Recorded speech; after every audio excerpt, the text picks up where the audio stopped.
Welcome to the, is it close enough to 2023 to say the 2023 growing season? I don't know. Maybe. Possibly. It is. We're only like less than a week till New Year's. So welcome to the 2023 Daylily seed starting kickoff. What I'm hoping to do today is to go over the basics to starting Daylily seeds. The way that I do it, not the only way to do it, but it's definitely pretty easy. And if you're going to look to grow them indoors over the winter, I sent out a seed starting list of sort of supplies that you would want to gather for this particular part of this Daylily seed starting episode. So the first things that I mentioned we would need, obviously the seeds. So I have a whole bunch of crosses here that I'm growing, and I'll show you. This is my seed storing container. They are in tiny little baggies. If you purchase seed from me, you probably got similar baggies labeled with the crosses. I have a whole bunch in here that I literally just took out of the refrigerator. That's where you want to store them if you are not going to start them over the winter and you're going to plant them in the spring, or if your ground is too frozen to get them in over the winter. Just keep them in the refrigerator until you are ready to start them. All of these crosses, you know, some of them are, 4 seeds. Some of them have 7 seeds. Some of them have like 12 seeds. I think I pulled one of those off the cat the other day. No. Oh, yeah. Fun. That would be a tick, my dear. They don't look like that, though. Ticks are gross. So I don't even want to get into that. But anyway, so what I want to do is just sort of walk you through how easy it is to start your own Daylily seeds and to give you something to grow over the winter. If you follow my channel, you know that I have grown Daylily seeds from like for the last 2 years. I have just a basic setup here. I mean, for me, I guess it's basic. But this is the grow light that I use. It's an Agro Bright. It has 6 bulbs across, and they're 4 feet long. You can get 2-foot grow lights. You can get little square grow lights. You can get a single bulb with a reflector hood that's 4 feet long from Jumpstart. They're also very good beginner grow lights. You can also use a shop light. You do not have to go crazy and get really high tech on the shop lights or the grow lights. A shop light will do just as fine as a grow light, and then you're going to put them outside to harden them off, and that's where the real magic's going to happen anyway, under the natural sunlight. But I also have this set up from Garden Supply, which is not plugged in at the moment, but you can see there's only 2 bulbs under here. But this little setup comes with 3 shelves, and it comes with these awesome trays. This is like a total plus, because on the shelving units that I have, I don't have sort of this plastic barrier between shelves, so I have to be very careful about watering, that you don't like electrocute yourself. But anyway, so this is a very handy setup. It's also very expensive, in my opinion, compared to getting your own setups. Now, let's talk about how we get these little guys to germinate. So the rule of thumb is 3 to 5 weeks in the refrigerator. 34 to 40 degrees is where you kind of roughly want to be with these for 3 to 5 weeks at a minimum. Most seeds that you purchase from reputable hybridizers are already going to have them collected and stored in a cold temperature before you get them. So you won't, most of that will be done for you. But if you're not sure, reach out to the person that you bought the seeds from. If you bought them from me, they've been in the fridge since I collected them. So after they've been cold stratified, which is what that means, from 3 to 5 weeks in the fridge, once they're cold stratified, then they kind of have already mimicked the winter. So they feel like once they come out into a normal room temperature environment, they're gonna wanna sprout because they think spring is here. So that's really what we wanna do to get these babies to germinate. So now that we have them, they've been stratified, we have them, we took them out of the fridge, now what do you do with them? So most of the time you'll have these little silica gel packs, or you'll have a little piece of paper towel in there when you receive the seeds. I take that out and I'm going to cut a bigger strip of paper towel, and I'm going to show you why.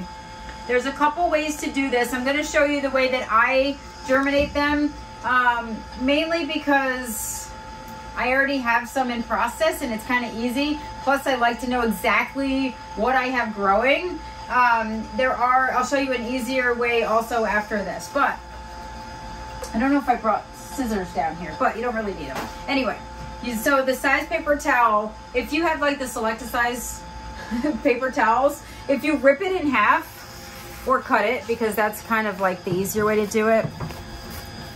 But if you cut it in half and then just kind of take a square about this size, you want to be able to fold it in half and then tuck the ends in. And I'm going to show you why. For example, I'm going to start with this guy. We'll start with this seed cross. Now I'm going to take out the paper towel. I'm going to show you right on here. You want to get in here and watch? I don't know. I'm afraid of the furnace. Why? Oh, finally. It's kind of noisy, right? I know. I was ready for it to explode. So out all the seeds come. Now your seed should be firm to the touch. If you can pinch the seed between your hands and it's still firm, it kind of feels like a little rock, that's awesome. If you pinch the seed and it feels mushy or it goes, and you'll know when it happens, the seed is no good. So you want a firm, hard coating on that daylily seed. If you don't have one, they're mushy, they're probably not viable. So you can just sort of discard those. And if you squeeze it and it bleeds, it's a tick. True. So this is the first seed cross. So I'm going to dump them in here. I'm going to fold that over for now. I actually use the seed baggie that it came out of. One, because it's labeled and I don't have to do anything extra. But what we're going to do is we're going to moisten the paper towel and we're going to give it a little bit of water. So it's like, oh, spring's here. You want to create like a moist, wet environment with a little bit of room temperature or warmer heat. And then they're going to want to sprout. So I'm going to fold this up. There's no fancy way to do this. Just fold it up so the seeds don't, fall out when you go to take these out and check them. But you're going to tuck it right back into that envelope. And then what you want to moisten it with is important. I have hydrogen peroxide and bottled water. You can use tap water, but if you have bottled water, do that. It's much better. So I take one bottle. This is how many ounces? 16.9 fluid ounces. What you do is you take the cap off of the bottle and fill it with hydrogen peroxide. Once this cap is full, you're going to dump it into the full bottle of water. That is plenty. So 1 capful per 16.9 fluid ounces. You don't have to get super technical on this, but whatever the cap is on your bottle, just fill it up and dump it in and mix it up and then mark your bottle so you don't drink it. I have little X's all over mine so the kids know not to drink it. I've already done this because I have some seed crosses started already and I'm going to show you what happens next.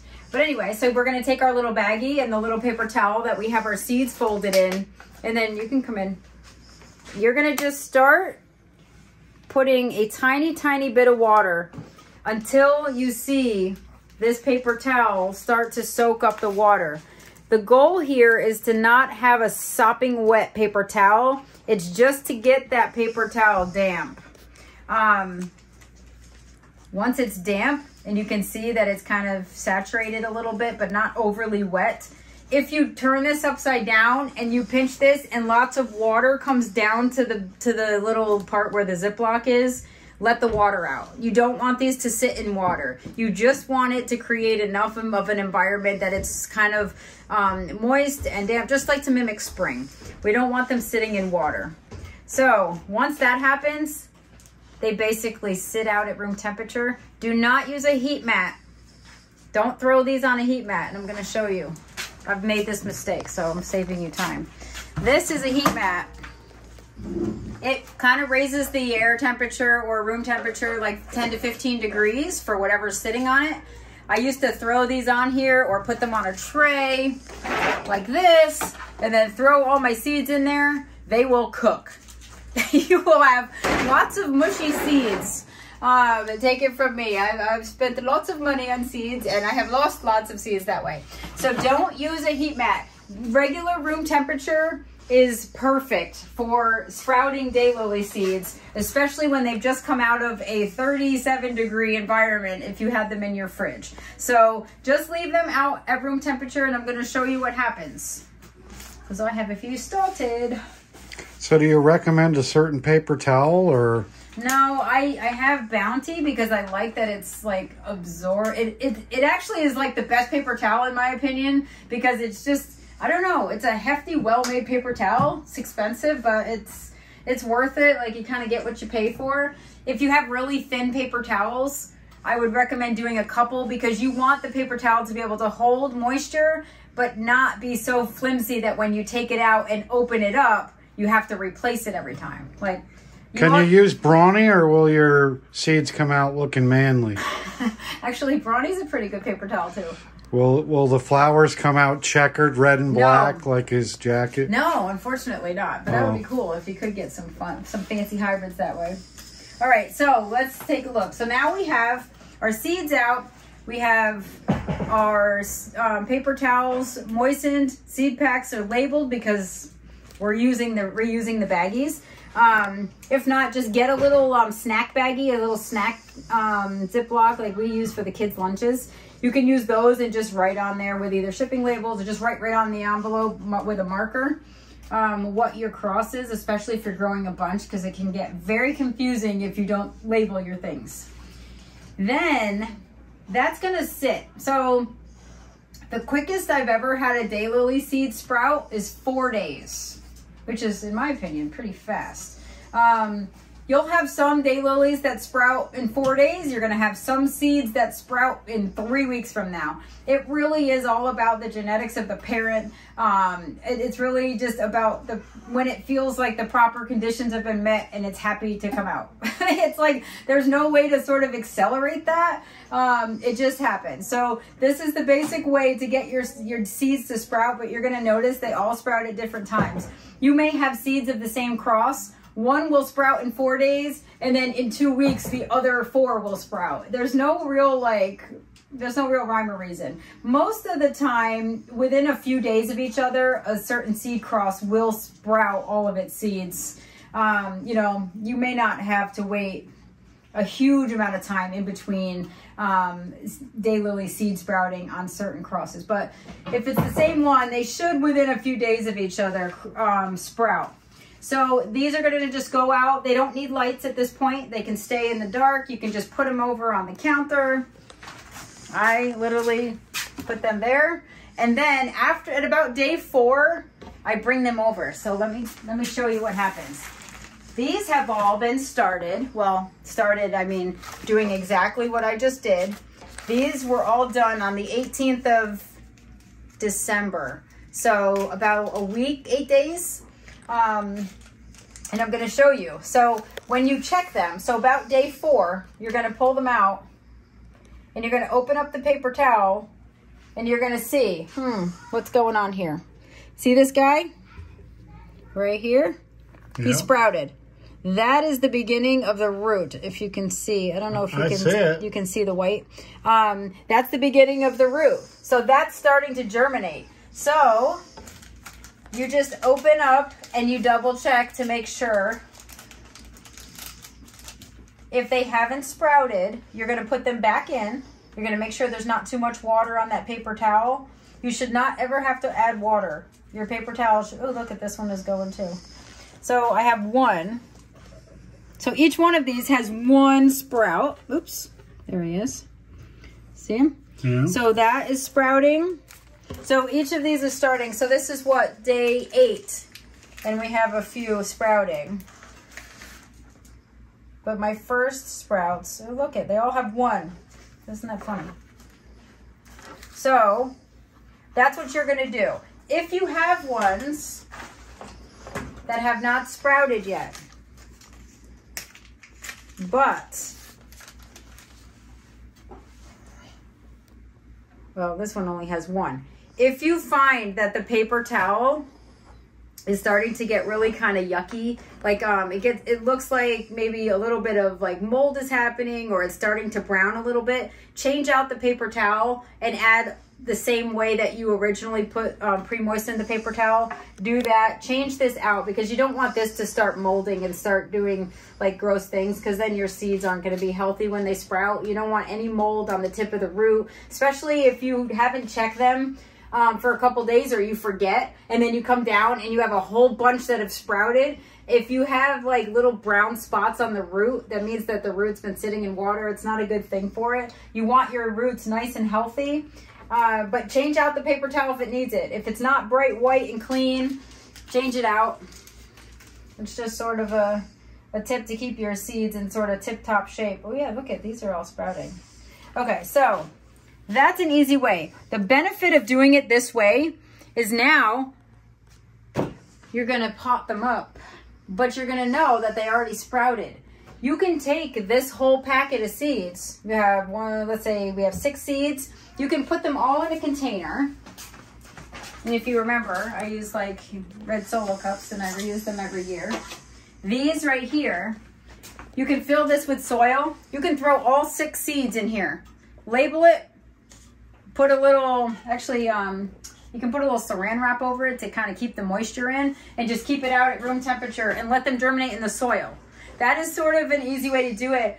You have to keep the soil moist though at all times. This paper towel method kind of works the easiest for me, because then you know which ones are actually growing and germinating, and you can pick them, put them in a pot, label them, and you know that's going to grow because it's already started. If you put all 7 or 6 of those in a cup and you just wait and you kind of just, all right, is it going to grow? Is it not? How many sprouted? You kind of have more control over what you're growing. You know how many went in. You know that everything that you plant has already sprouted. I like that better, because then you don't have disappointments with empty cells, you know, three months later, and you're like, okay, something didn't work right with this one. Either they weren't happy.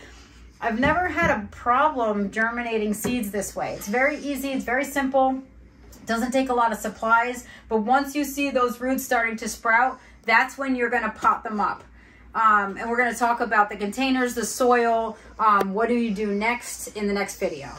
So the most important thing that I want you to take away from the seed starting and getting them to germinate, 1, make sure you're using the hydrogen peroxide in the water that you're using to wet your paper towels. That is going to stop like sort of mold and bacteria. It sort of keeps it nice and crisp in there. It kind of keeps the mold at bay for a while. You will need to change your paper towel out every so often, depending on the condition of your seeds. But for the most part, that's really going to help you.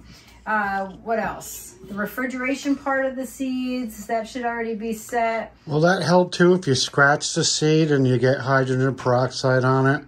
Will it like fix it and make sure that the seed...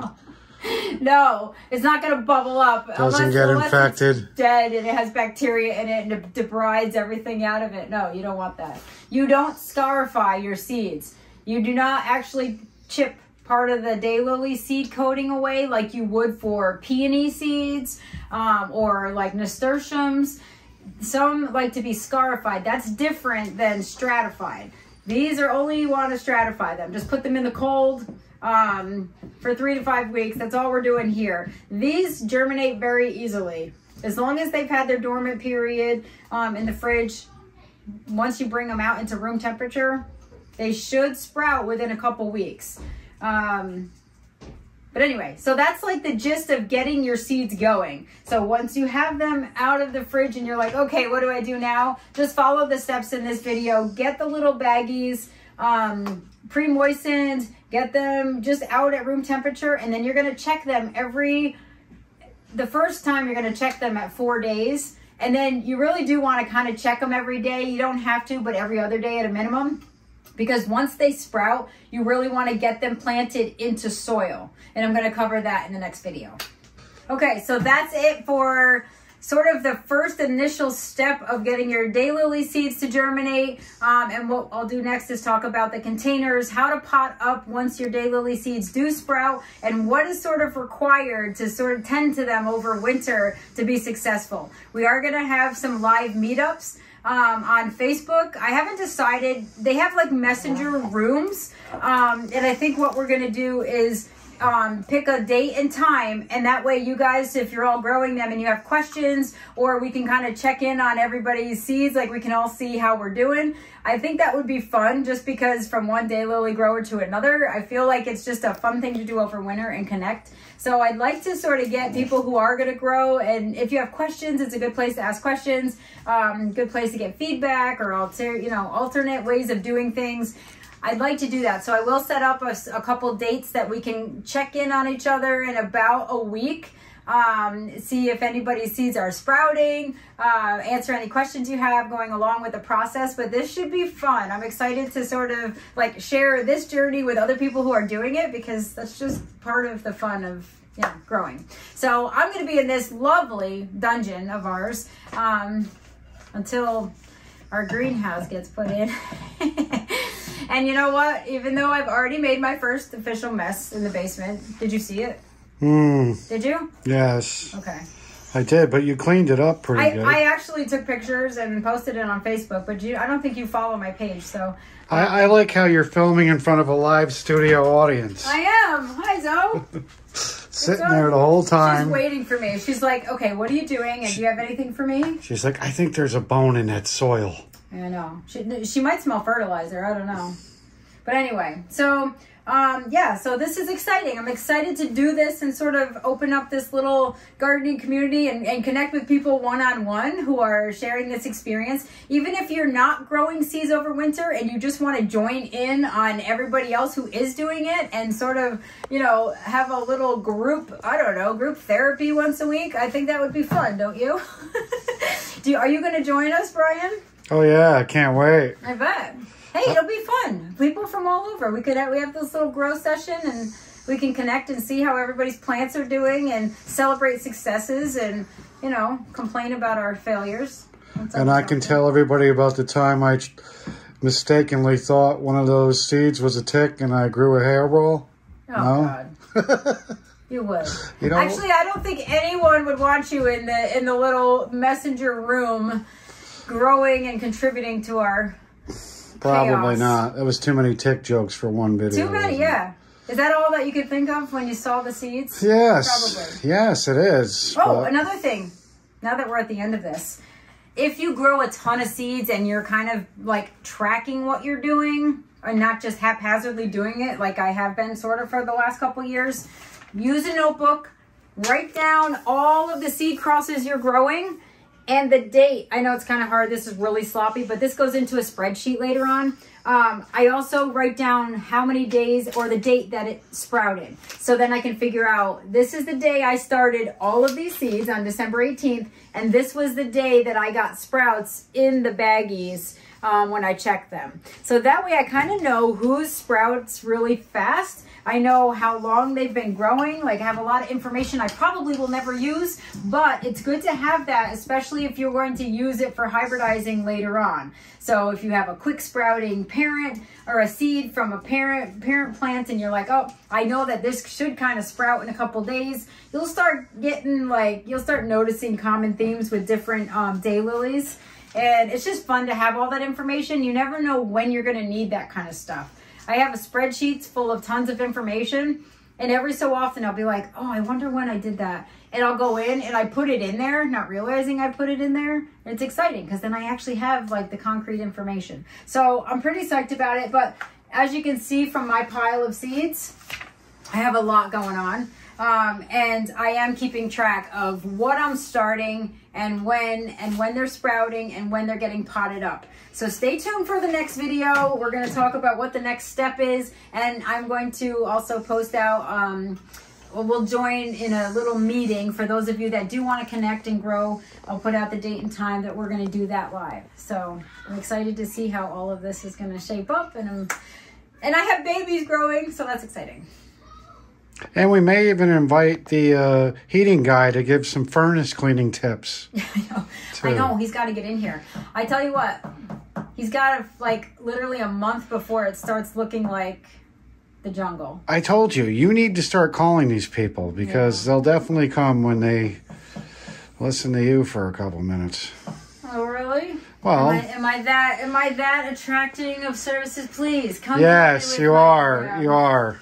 Well, anyway, so all of these I'm going to put back in the fridge. The ones that I don't get to go back in the fridge. The ones that I'm going to start, as you see that I've already done, those I'm going to continue to monitor. And then eventually all of these babies will start.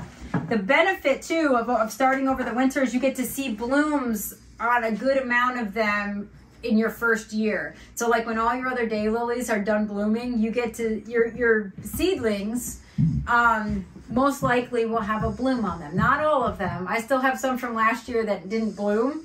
And so this year coming up, I'll get to see them bloom. So you kind of create like this chain of like anticipation over the years. It's kind of exciting.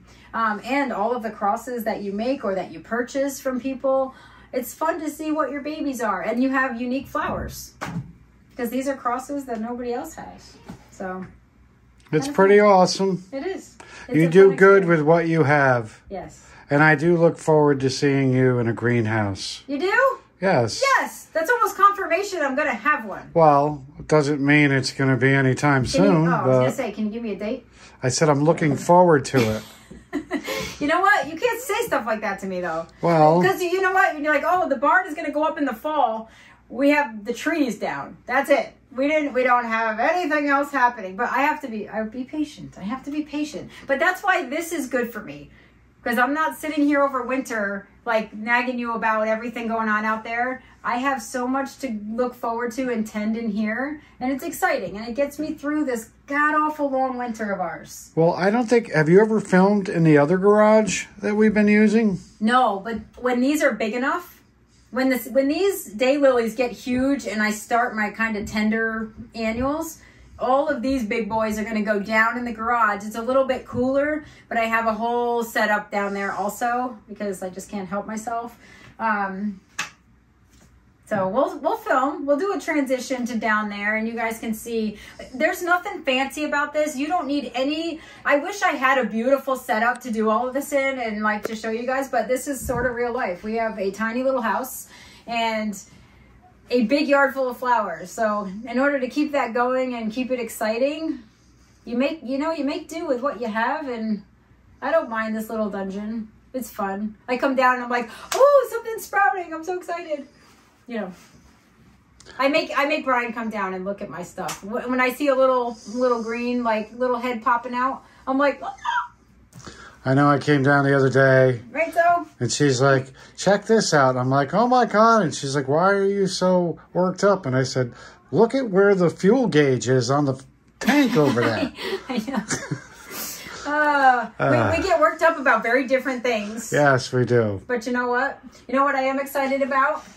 This is an amaryllis bulb that the Garden Conservancy sent me as a thank you for opening up my gardens to the tour this year. So that was kind of fun. And look, it's got 2 blooms. And it wasn't that big of a bulb. So I'm kind of excited about that. So it's under the grow light right now because, well, our sunlight and our sun is like disappeared the last week. So I'm giving it a little oomph to get where it needs to go. So I can't wait to see what color it is. And it's just fun. And I appreciate it. And it's green. So that's helpful. And that's just an indoor plant. That's never going outside, is it? Actually, those are, well, they're here. They're indoor. People grow them for Christmas. But outside down in Florida, like your cousins and all of them grow them outside like plants. They don't come in during the winter. They need a dormant period to rebloom. So, you know, here they're an annual and we grow them at the worst time. But we do it for Christmas pretty much. So, but this is exciting. Well, you're a little late. Well, I can't help it, you know. Patience. Patience. Yes. Let it do its beautiful thing. Yes. I mean, you of all people should know how to be patient. Oh, I'm patient. Yeah. So anyway, so next video up is going to be about soils, container, and what to do once you have these cute little sprouts on your seeds. I'm patiently waiting for you to end this video for the 4th time. It's done. All right, so stay tuned for video number 2. Great. Thanks, honey. See ya.